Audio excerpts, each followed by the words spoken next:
Thanks for tuning back in. I'm Tommy Campbell, still bald, still in my basement, and the first to admit that I am frustrated and disappointed. This is not the video I wanted to make, but it's the video I have to because now more than ever, it's important that we stay informed, composed, and critical and keep our sense of humor in the face of adversity. I have endlessly said the stupid is compounding, and unfortunately, this was proven again. Donald Trump failed upwards with the help of millions of Americans. A diapered convicted felon that stole national secrets managed to convince people that we're actually doing pretty good that they weren't. The president doesn't set grocery prices, gas prices, and control the housing market. People aren't eating your pets, and seeking asylum is a very legal process. Trump didn't have the strongest economy. Unemployment was lower under Biden, and the U.S. is currently at record levels of oil production. The majority took the bait, and it's unfortunate, but the stupid is compounding, and idiocracy is real and has been accelerating for some time. Look at Brexit. People have massive regret for voting for that, and I think a lot of people will regret casting theirs for Trump. Last Sunday, I was with my family watching football in Buffalo Wild Wings. Go Seahawks. The ads for both candidates were constantly going, and if you step back and looked at them, if you weren't involved in politics at all, followed zero news, even watching them on mute as the screens show multiple games, but the sound is only on for one game, Kamala's final ads were a lot of hugging and close-ups of her smiling, whereas his were graphically heavy with headlines, quotes, and statements. I mean, sound off, you were getting the key points that he wanted to hit against Kamala in the first half, and then him fixing it in the second was peppered with imagery of trucks, trains, fighter jets, families, football, all sorts of Americana. When I go and see a film, I know what I'm going to see. I'm seeing it because I like the director, the writer, or the actor, but Trump's ads were for those going to the cinema knowing no actors, no directors, no writers. Just two film trailers playing in the lobby, and the people he was targeting were the ones that were going to pick the show with the most explosions. I'm not saying that he was good or honest, because obviously that's not the case, but his ads were effective. These are the people that saw him in a garbage truck and thought, that's my guy. I mean, they never really looked into what he was going to fix or how he was going to fix it. This is the concepts of a planned person with a string of bankruptcies and an unsuccessful presidency. But everyone's vote counts equally, and the uninformed and the misinformed get to have a go. But there are also a lot of people that love that he sucks at stuff. They think his screw-ups and convictions are cool. I mean, they really do. It blows my mind. They also believe him when he says he's the best, even when his track record tells a completely different story. I know some pretty right-wing people. Some are full MAGA, some are comedians. And they think his failures are like a badge of honor, just part of being a businessman. And they are more than fine with him being racist and misogynistic because they are too.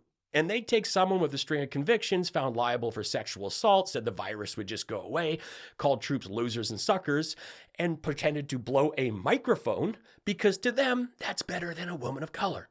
Yeah. I've said many times, and I mentioned it again very recently, I don't believe in polls in any election, in any country. They are just for headlines. And what someone says they're going to do and then actually does are often quite different. And polls are usually less than a group of 100 people in a small area. You can't rely on them. I don't know why people do. Masculine identity. We've actually been hearing a lot of talk about the Rogan podcast, Joe Rogan podcast. In fact, a little while ago, we were talking to two guys. One of them said that he was on the fence until he said when Kamala did not go on the Joe Rogan podcast, that was what influenced his vote. He ended up voting for Trump, but he said that he was open to listening to Kamala on the podcast, and when she didn't, again, not necessarily all the issues, but the fact that he said she didn't seem like a real person because she couldn't talk for an extended period of time. Okay, whoever he was talking to, that's just painful, okay? It's an election, and because you didn't get to hear her argument from one source, you didn't want to research her at all, see what she had to say elsewhere.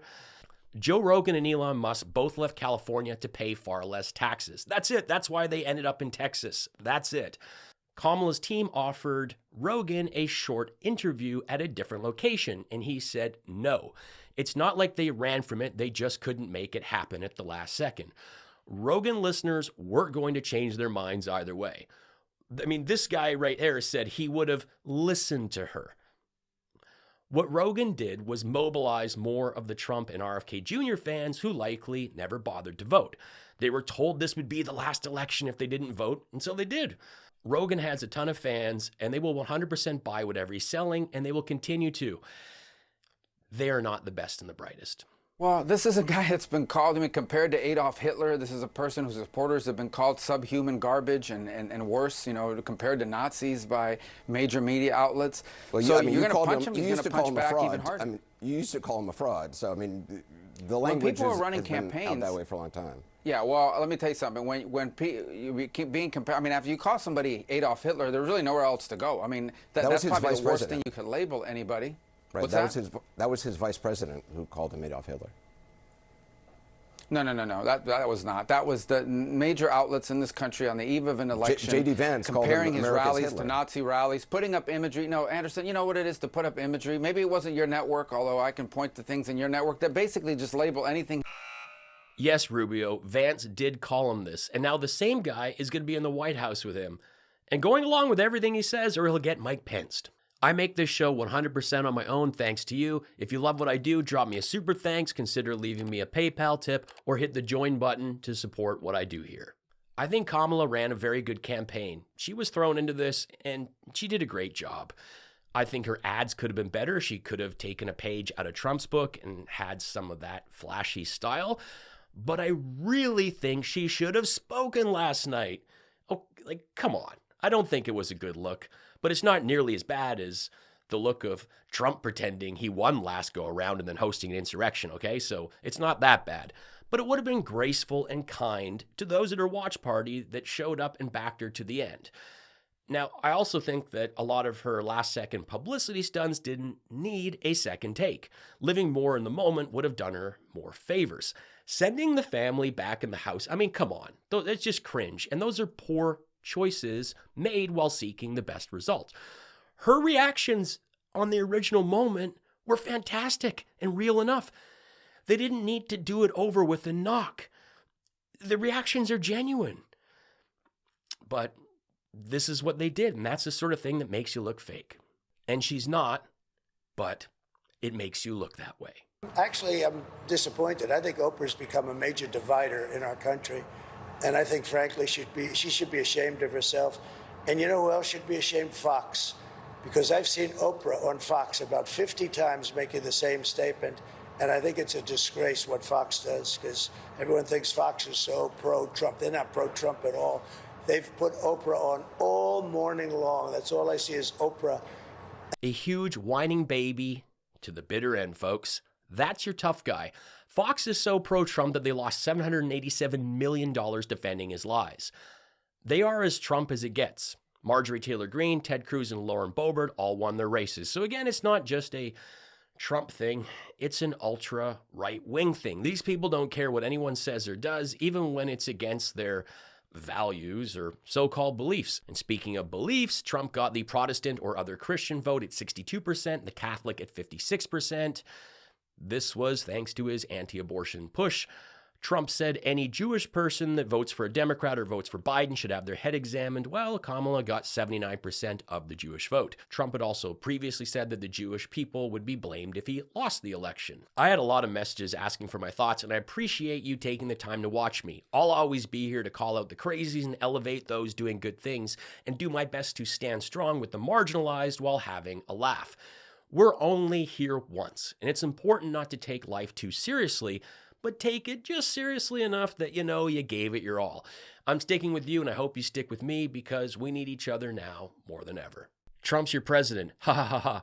Maybe have a warm soy milk and nap.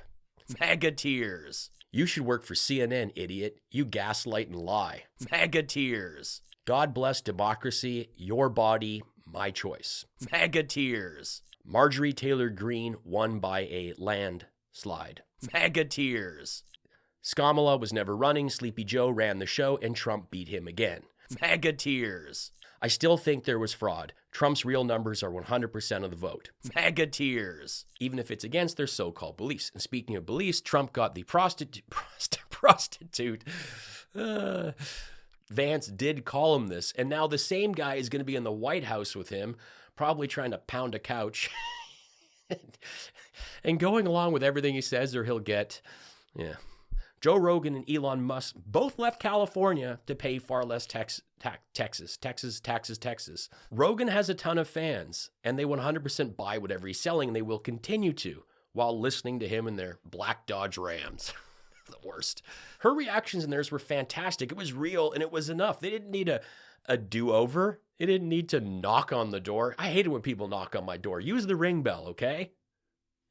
I don't need a knock. It drives Rusty crazy. A free way to support me is by doing your regular Amazon shopping through my link in the description. That's it. It costs you nothing. Just got to click here, and it helps me keep the show going. I can confirm the Tommy Campbell Show is the best political comedy show on YouTube.